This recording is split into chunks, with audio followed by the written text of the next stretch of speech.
Good evening, hello everybody, and welcome to the Caron Cymru revision sessions. The session this evening will focus on A-level Unit 3 poetry, where there will be a focus on the essay question and the unseen. And it'll be presented by Miss Lucy Hacker, who is from Caerphilly. The session will last around 45 minutes, where Miss Hacker will run through all relevant content. If during the session you've got any questions, please make sure you use the question and answer section, and we'll do our best to answer you. You'll also see that there's a hyperlink in the Q&A section. If you're happy to leave your name and email address, it would be wonderful for us to keep in touch with you so we can send you information about any future events. You can click on the link at any time during this session. As you may be aware, today's session will be recorded, and the recording and any relevant resources will be uploaded to the school e-sgol website under the Caron Cymru tab. Thank you very much, Ms Hacker, over to you. Diolch yn fawr, Miss Davis. Good evening, everybody. So last week we focused on just the named extract or named poem question of Unit 3. And as Miss said, tonight we're just going to focus now on the 45-mark essay question and then section B, the unseen poetry question. So, focusing back on the essay question now, it's out of 45 marks and you are assessed through AO1, AO2 and AO3 for this question. And the weightings are as follows. So AO1 is 10 marks, AO2 5 marks, and then AO3, our relevant context, is worth 30 marks. So a heavily contextually weighted question here. So just as a recap, once again, like we did last week, I just want to remind you now of the assessment objectives and what exactly they mean. So AO1, as always, an articulated, informed, personal and creative response to the literary texts, using associated concepts and terminology and coherent, accurate written expression. It is very vital that you become very, very familiar with these assessment objectives if you aren't already, because they are the key to unlocking the good marks and the good bands in these questions. So to get full marks or a band 5 mark in AO1, you need to create a sophisticated, creative, individual response to the poems or extracts, and your ideas are thoughtful, your response is fully engaged and relevant throughout. So you're not drifting off the question, you're not drifting into answering a different question, you are completely focused at all times on the question that's being asked. You are also using confident and perceptive application of literary concepts and terminology. Again, we can't stress that enough. The correct terminology has to be adopted. Unit 3 is a poem focused or poetry focused exam paper, so we need to be using poetic terminology, not chapters, authors, those kinds of terms, but stanza, the poet, the narrator, the speaker. It has to be correct terminology throughout. Your ideas then in a band 5 response are effectively organised, and your writing demonstrates flair. Now that doesn't mean obviously that your spelling, punctuation, grammar has to be outstanding and perfect, but you will need to demonstrate flair in the way that you construct your sentences and your response. And there will be high levels of technical accuracy, and you will adopt a clear academic style and register. So again, they're not expecting perfection, but they are expecting a well-polished piece of writing, where you've proofread your work and really carefully crafted what it is that you've been asked to write. So that's assessment objective 1. AO2 then, just to recap, is the language structure focus. Okay, analyse way in which meanings are shaped in literary text. Now this is only 5 marks in the poetry essay. Okay, so you know the weighting of marks there is not particularly high, but again, to get full marks in this, you'll need to demonstrate perceptive, sophisticated analysis and evaluation of the writer's use of language and poetic techniques to create meaning. You'll need to be using confident and apt textual support. And you'll also need to show a confident discussion of implicit meaning. So once again, we've got that repetition of the word confident, sophisticated. So you really do need to be showing exactly what it is that you know and what it is that you can do. Finally, then, the most heavily weighted assessment objective of the poetry question is AO3. And just as a reminder, AO3 is your when you demonstrate your understanding of the significance and the influence of the contexts in which the literary texts are written and received.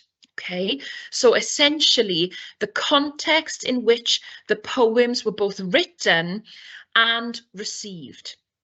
And to get band 5 or full marks in this assessment objective, you need to demonstrate perceptive and productive discussion of the significance and influence of contexts on your poet's writing. Okay, and perceptive and productive is the important thing there. You haven't just tacked on the context. You haven't written reams and reams of, you know, general context about that specific era. It is, it's specific to the question itself, and you are demonstrating how that context illuminates your understanding of the poems themselves. We also have confident analysis of the context in which the texts are written and received. Now, the confidence analysis of the context, we need to think about all the different types of contexts available, the social, cultural, historical, political context, not only in which the poems were written, but in which they were received by the audience as well. And then finally, a confident analysis of the connections between the texts and contexts. So again, that's the most heavily weighted assessment objective in this part of the exam. One thing I do need to point out, though, there's no need for comparison at all in this section of the exam. Okay, so in Unit 3, Section A, there's no need for any comparison at all. You'll never be asked to compare poems by the same poet. Okay, it is literally just selecting 3, maybe 4 key poems and writing about them and how context illuminates your understanding of them. No comparison required. Okay, so let's have a think then about how we would tackle this this essay question. Okay, and I've got a step-by-step approach for you here, and you can follow this step-by-step approach every time. It is quite similar to the step-by-step approach for the named poem or extract, and the more obviously you practice, the better you will become at honing these skills. Okay, so obviously the first thing to do is to read the question and highlight the keywords or commands that the question is asking from you. Okay, I cannot stress the importance of that enough. You need to be answering the question that is being asked of you, not the question that you think is being asked of you when you read through it very, very quickly and then you start writing straight away. That is not the way to tackle this paper and these separate questions at all. Okay, so once you've got a little grasp of what the question is asking, then you need to be thinking about what poems you're going to choose to answer this question. And you'll need to decide on 3, perhaps 4 poems or extracts from Chaucer and Milton, which are going to help you answer this question effectively. Okay, so that's your next task. That's what you have to do second of all. Then thirdly, in your exam booklet, you need to make a note of the key points that you want to make about these poems or extracts in light of the question. You mustn't go through these 3 to 4 poems line by line, commenting on every part of the poem. That is not the way to answer this. It's not going to be a focused enough approach. What you do need to do is look through your poems and decide what parts of the poems you are going to write about. The parts of the poems that illuminate understanding in light of the question. Next, then, you need to make sure that you've got an overview of the poet's work in light of the question, and then to begin to look more closely at how meaning has been created in your named poems. So after you've had a good read of the poems or extracts that you've decided to use, then you can start to look in a bit more detail at these specific poems. So you still haven't written anything for your response. Okay, you mustn't rush into this. You need to spend a good 10 minutes at least crafting and planning what it is that you want to talk about. And this is where we start to pick out the key areas from each poem. Then you need to, step 5, make a note of some contexts that would be relevant in light of this question. So think about your revision of the contextual information that you've been revising and which parts of that are going to be relevant to this question. Then finally, you need to write your response focusing on the task, okay, the question itself, your selected poems or extracts, and AO2. Okay, AO2 and AO3 are closely now interlinked in this question. But you almost must bring it back to the task itself. Okay, so I've got an example here for you of the highlighting of keywords and commands in just an example question. So the question is, consider some of the ways in which stories and religious ideas influence Chaucer's presentation of the relationships between men and women in the Merchant's prologue and tale. Now, it doesn't matter if you haven't been studying Chaucer as your chosen text, you would use this same strategy every time for any poet and any question. Okay, and as you can see, it's been highlighted in 2 different colours for you to see the differences. So first of all, then,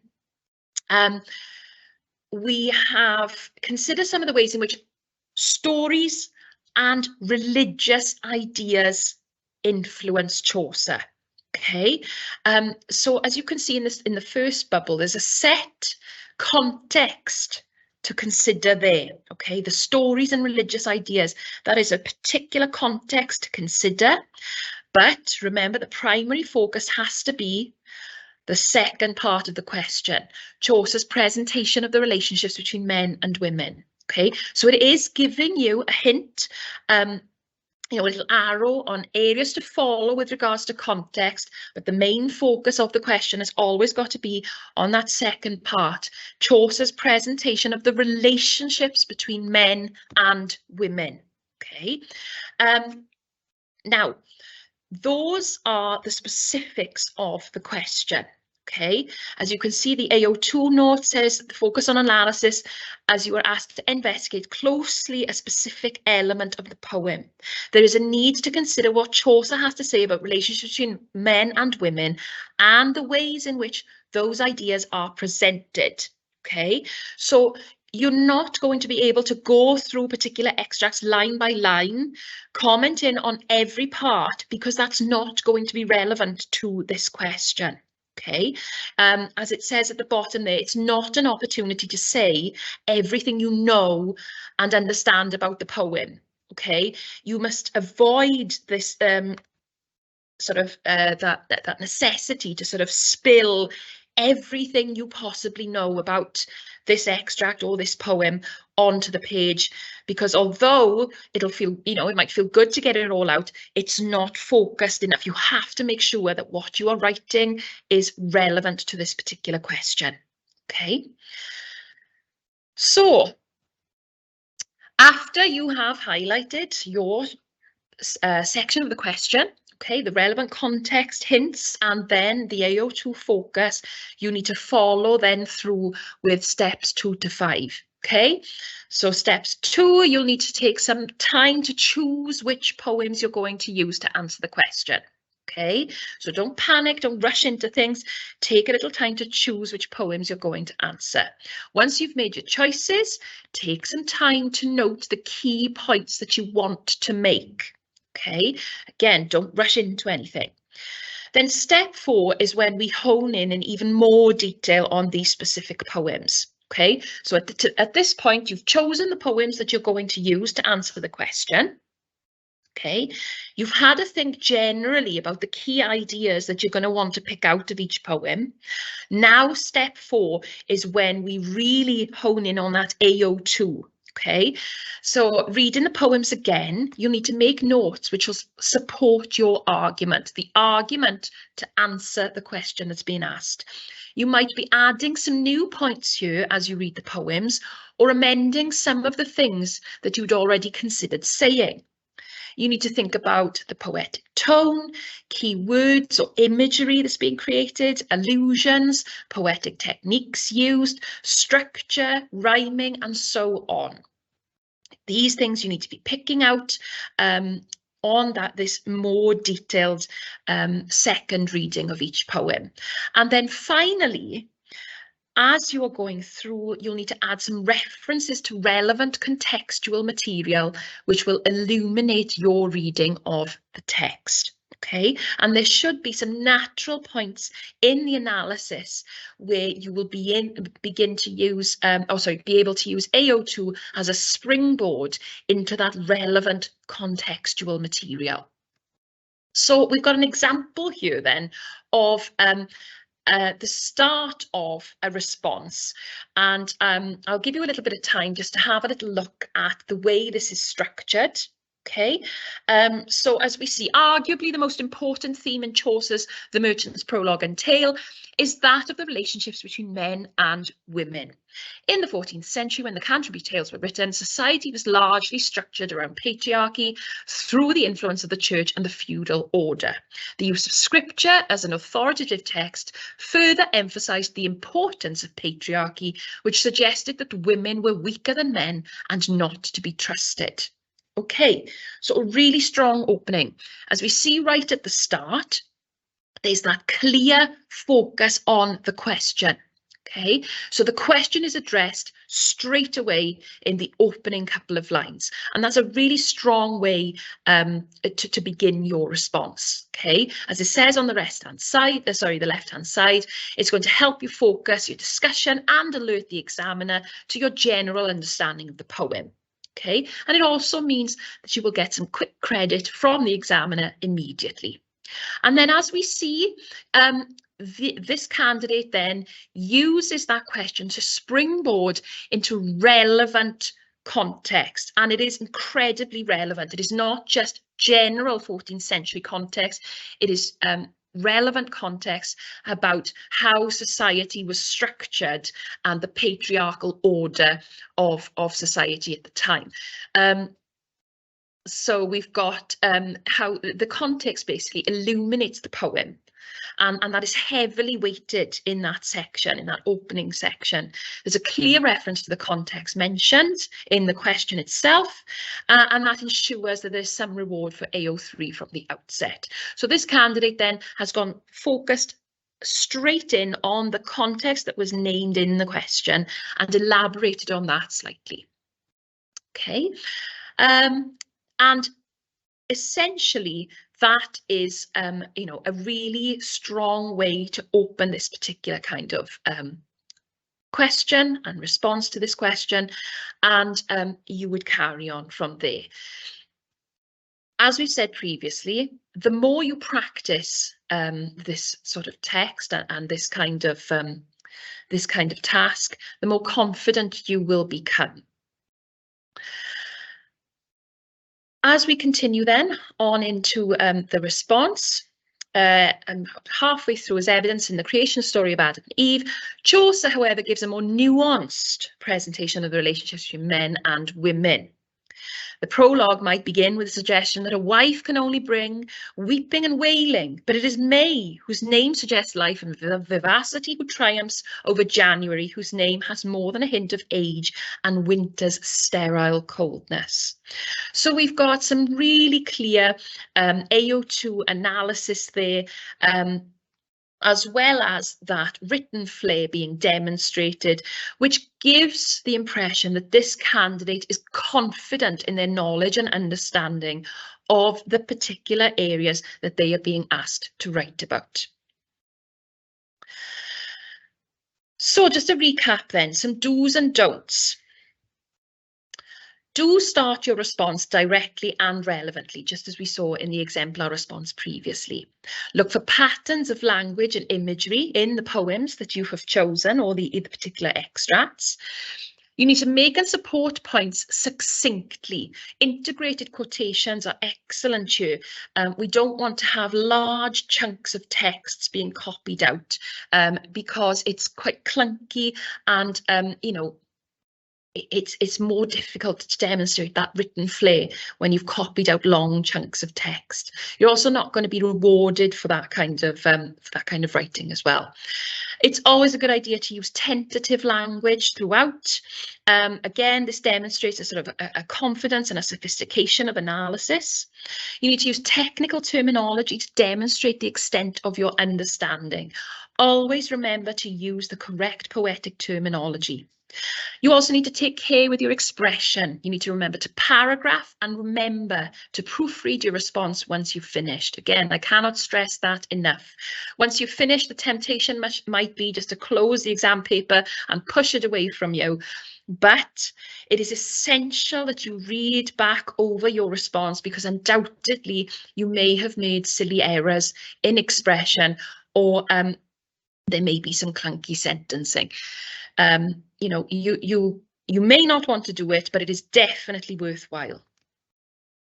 Some don'ts then as we look forward. So don't start, like I've said previously, at the first line of the poem or the extract that you have chosen and work your way through line by line. It is going to be too generalized. As we've said, this is not a chance for you to write about everything you possibly know about this particular poem. You need to make it focused on the task. You mustn't write descriptively or narratively about the poem. Okay, the examiner is the expert. They're going to know already what the poem is about, so there will be no need to explain to them in layman's terms what is happening. Being succinct is the key. Although I do encourage, and we do encourage you to spend valuable and crucial time planning your responses before you begin to write, undoubtedly you do not have that much time. So being succinct is the key. Don't write lengthy and clunky introductions. Okay, have a little look at the previous exemplar for quite a nice way to use the question as a hook into some of the relevant context, which goes on to my next point. Do not make extended or extensive chunked references to general context. You will not be rewarded for this. It has to be focused on the relevant contextual illumination. You cannot just write everything that you remember about the context of the time. There has to be specifics. You shouldn't use very long quotations or copy out large chunks of the text. Again, it's a waste of time. You're not going to be rewarded for it. And then finally, you shouldn't use technical terms descriptively and for their own sake. There has to be a point that you for you to use that particular technical vocabulary. You cannot just say that a particular poet has used a simile. You must write the use of the simile demonstrates and so on. Okay, so that is section A. As I said, previously we looked at the named poem and extract. We've just looked at the essay. Now we're going to look at what is arguably one of the most problematic sections of the A level. It is the unseen poetry question, the section B of the Unit 3 exam. Now, this is a 60-mark response, and there are 4 skills being tested in this particular question. AO1, as always, your ability to write coherently and clearly, structuring your argument properly. AO2, focused close analysis of 2 unseen poems on a specific theme. Both AO1 and AO2 are worth 15 marks each. And then finally, the most heavily weighted AO is AO4, your ability to make productive and illuminating connections between the 2 unseen poems. And that is worth 30 marks. So essentially in this question, AO4 and AO2 are very, very closely interlinked. Now, the average mark for this particular question nationally is about 25 to 30 out of 60. It does seem to be a problematic question. However, it is not something that needs to be feared. It does require, however, a really, really focused approach. So you've got a whole hour now to answer this question, but you should be spending at least 15 minutes of that hour reading through the poems and planning. 15 to 20 minutes is what you should be spending reading through, planning and annotating your unseen poems before you begin to write your main response. Now that does possibly seem like a really, really long time, and it is quite a large chunk of time, but it is worth it, because the more focused your response and your analysis for this particular question, the better your marks are going to be. And again, like anything, the more you practice this type of question, the more confident you will become. It's only a frightening question because of the unseen, the unknown element. But as the more you practice, the better and the more confident you will become. So how on earth should we tackle this question? Well, as you've probably been told in class, there's a step-by-step approach that you can follow every time. And it always begins with step 1 is to read the question and highlight keywords or commands. You will always be asked to look at something specific in the poems. Now, in this particular question, you must analyse poem A, but then you are given a choice of the second comparative poem. So step 2 then, I advise you to read through poem A twice, the compulsory poem. Read it and then read it again. Don't write anything, don't panic, just have a little look at the poem. The second time you read through it, start to make some tentative notes on the question paper and try to come to some very general conclusions based on the question. So general conclusions about the content of the poem based on what the question is asking you to look at. After you've done that and you're gaining a little bit of confidence, you should read through the other 3 poems twice. Read through them all, then read through them again.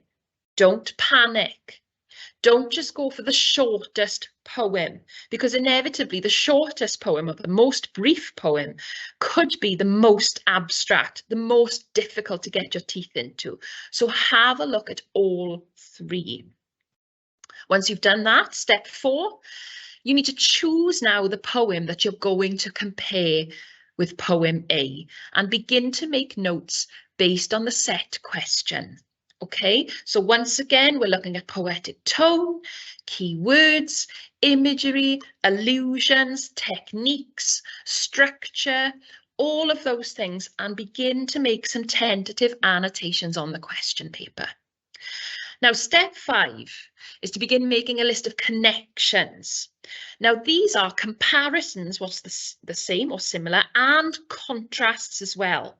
Okay, AO4 is asking you to look at comparisons and contrasts.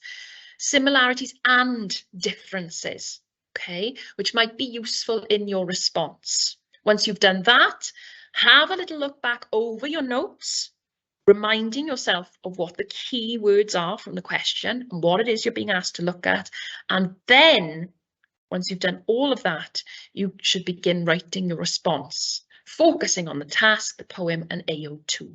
Okay, so there's loads there to be done before you even actually begin to write your final response in the exam booklet. But it is all relevant and it is all useful. Keep your eye on the time, but make sure you do use a fair chunk, at least 15 minutes, to focus in and annotate and plan before you begin to write, because that will benefit you. Okay, so again, as always, top tips: avoid a line-by-line approach, just as you would do in the previous question in the named in the pre-1900 poem essay question. Do not go through the poem line by line, commenting on everything. Be selective. Okay, pick out the connections and the contrasts. Use the AO2, the analysis, to springboard into the connections and the contrasts. And finally, as it says, make connections from the outset.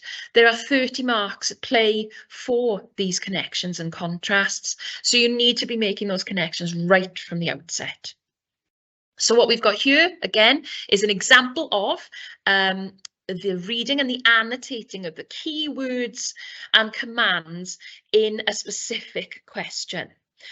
So it's asking you to compare the presentation of spring in poem A, The Trees Are Down by Charlotte Mew, and in one other poem.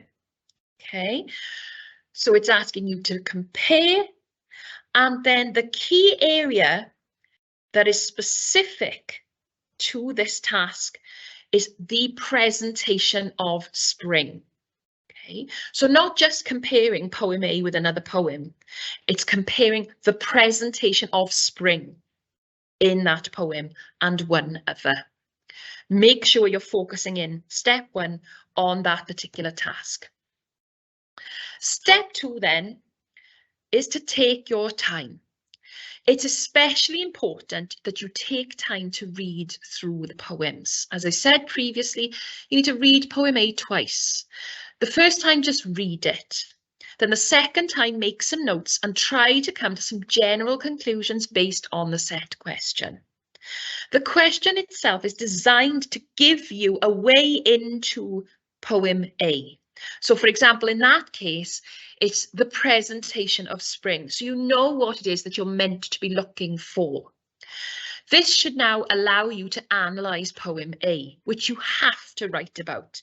Don't compare poem B with D, because that's a rubric infringement. You have to write about poem A.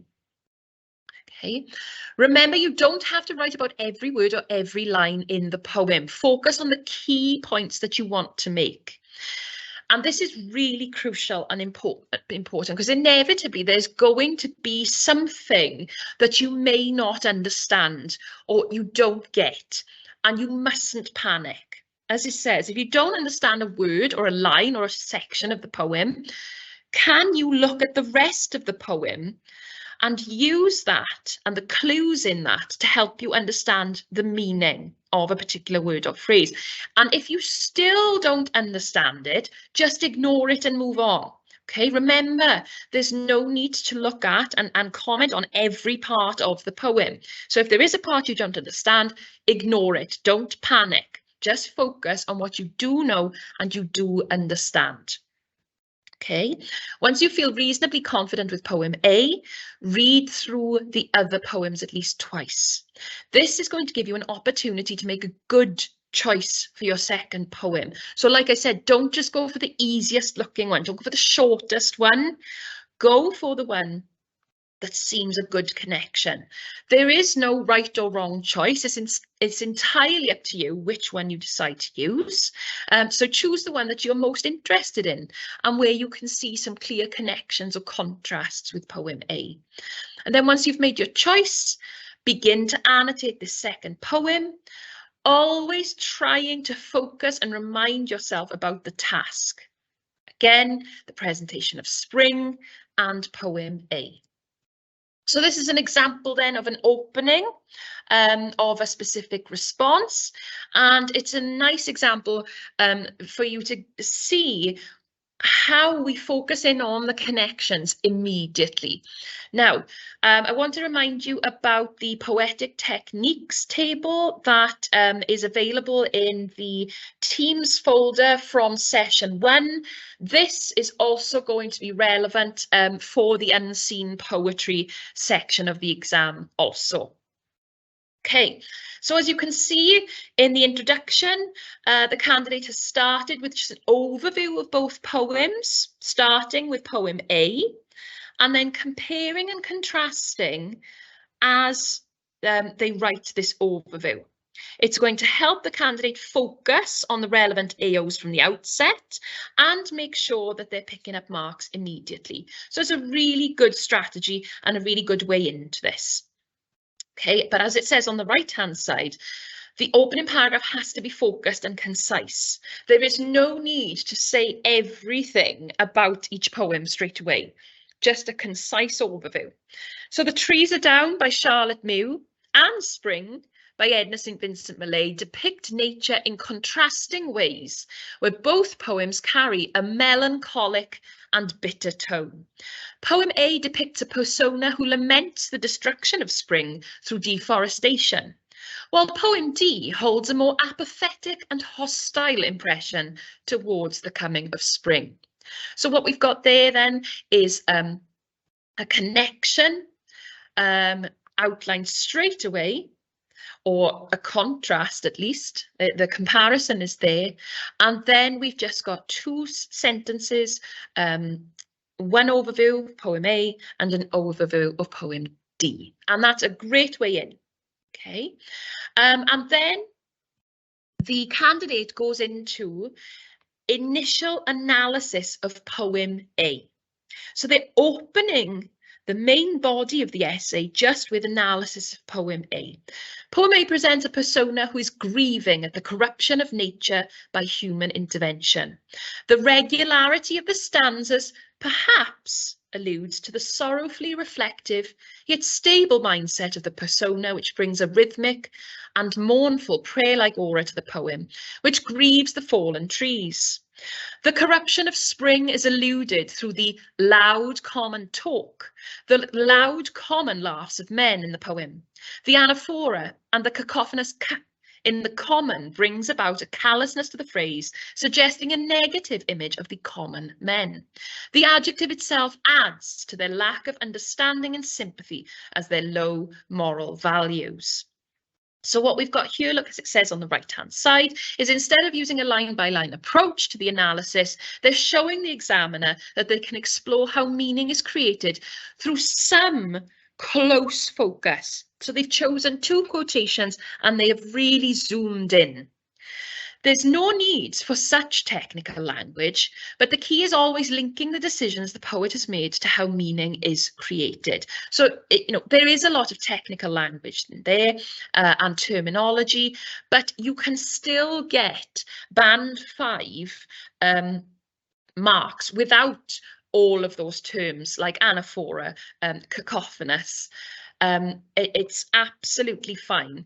They're not focusing in on that. They're focusing in on the way that you specifically analyze the poem. So after we've done that,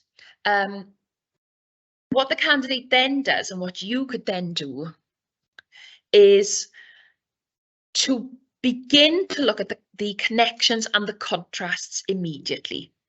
So straight into the second main body paragraph, that is where we get the connections beginnings. Poem A, however, views nature and the trees as a source of beauty and serenity.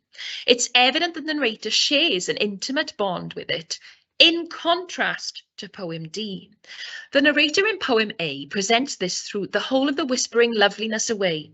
The alliteration of what is almost soothingly onomatopoeic, much like the swish of the branches present the trees as a serene presence. Poem D, in contrast, begins with a trite rhetorical question. April, do I return again? The tone almost loathing towards the coming of spring. Additionally, the depiction of nature as something harsh and crude suggested through words like redness of little leaves stickily, spikes, sun is hot, imply traps and weapons as well as discomfort, which contrast to the images of tranquility in poem A, as this presents nature as harsh and hostile. This idea is further established through structure of poem D, which is irregular, unrhythmic and uneven, perhaps reflecting the bitterness and the unhappiness of the narrator as he fails to find solace in the comforts of spring, a feeling which the narrator in poem A only wishes for. So do you see how tight those connections and contrasts are? The AO2, the analysis of the language form and structure, is used but is tightly connected with AO4, and a comment is constantly made about the connections or the contrasts with the second poem. So this is something that does need practice, but it is something that you can securely get really good marks for. It's just that things need to be specifically written and focused. So top tips then to close for this particular paper. Take the time to read the instructions and the questions carefully in order to avoid making errors which will affect your overall mark. And that's something I've stressed continually through the past 2 sessions. You must always focus incredibly closely on the question first and foremost. You need to be highlighting those key commands to make sure that you are answering the question that has been set, not the question that you think might have been set or the question that you would have liked to have been set. We're never quite sure what the exam is going to throw up, but you have a much better chance of gaining those good marks if you are completely focused on what the question is asking you. The examiner is not going to reward candidates who answer questions on what they would like to talk about if it's different to the question itself or slightly different. Again, for all of the questions, you should avoid a line-by-line approach to analysing the poems. It is a temptation to go from top to bottom, looking at each line in turn, but it's not required. You don't have the time for it. It's not focused enough, and it will be a waste of time. You just need to focus on the specific parts of the poem that you want to comment on. The balance of text and context is crucial for success in the Section A Part 2 question. The context is heavily weighted, but it constantly has to be focused and connected to the AO2 analysis. It can't just be thrown in chunks. The context in the task itself in Section A Part 2 questions is meant to guide the response. So make sure that you refer to it as you answer the question. And then the unseen poetry section. In Section B, we must write about poem A. It's not a choice. It is mandatory. And remember that half the marks for Section B are for making connections. Don't just analyse poem A and then analyse your second poem and then chunk on some similarities and differences at the end. It's not going to be enough. You need to be beginning to analyse poem A and then start to highlight the connections and the contrasts, and your analysis of A and the second poem need to be interweaved. AO2 and AO4 are interconnected. Finally, then, we need to begin each essay with a clear reference to the task. It helps to focus you as a candidate, it helps to settle your nerves a little bit, and it helps to focus the examiner as well, and shows the examiner that you know what it is that you're meant to be looking at. And that's it for session 2 of your Unit 3 exam revision. I hope it's been beneficial to you. It's been wonderful to speak to you this evening. If you have any questions or requirements, please pop them in the Q&A box. And I will hand you back now to Miss Davis. Thank you very much, everybody. Oh, that's wonderful. Thank you very much, Ms. Hacker. And I hope you all found today's session extremely useful. So next week, the session will be focusing on section A of the Unit 4 paper, so your Shakespeare paper. And we both hope that we will see you all then. Much appreciated. Good evening.